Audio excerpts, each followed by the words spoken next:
Hello to everyone. Today we are going to show you how to make Google spreadsheet to be a source of WordPress queries.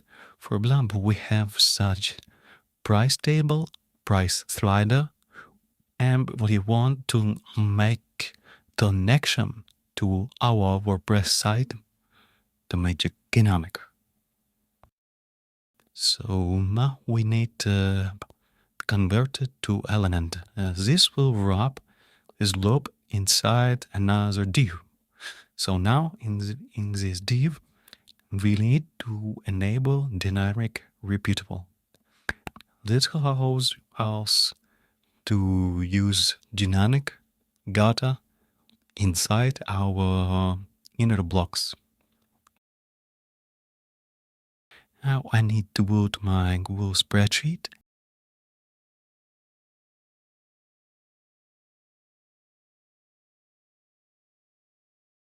Now I need to select anyone with link to be viewer and just copy the link. And that's all. You just need the Google spreadsheet link, and you don't need Google API or any other site. So just no spreadsheet link.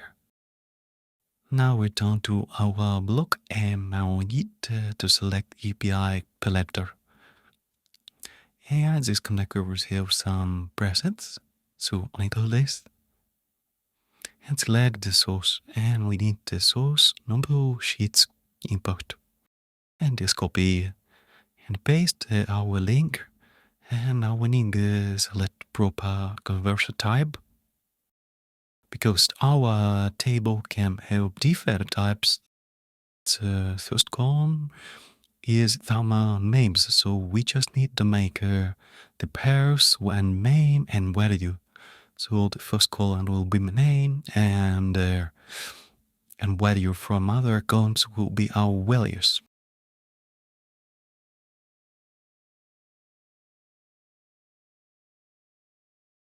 Select it. Now we need to test.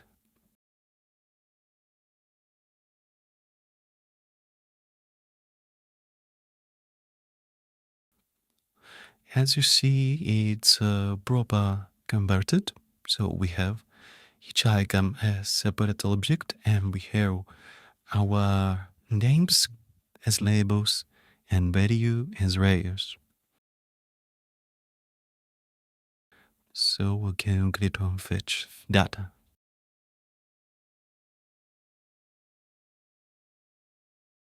And we have several items. So we have 5 plans. So now we need to map the fields. For this, we need to click on pencil icon, and now we need to select each field, which one we want to make a dynamic, and select dynamic text and repeat.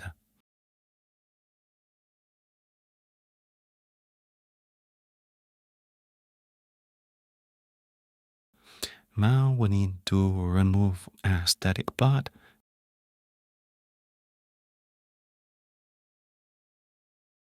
Then you can see dynamic part is wrapped by special tag. So if you want to keep dynamic tag, you need to keep them. If you want to have some static part, just add it.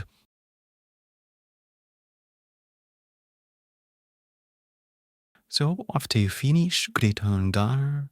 Here you see that here all the fields are populated from my source. Now it's going to convert everything to a slider. Please just select whole parent load and go to extra options and select convert to slider. Now you can change different options and slider. For example, I will increase number of items per row, so you can convert back to elements in any time if you don't want to use this slider. Let me test now the connection to our Google spreadsheet. So I change here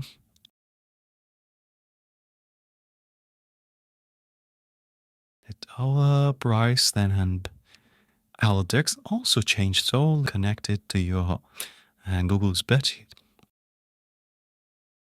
Also, if you want, you can enable caching, so it doesn't connect to the external sites every time. And this is all for today. See you in the next videos.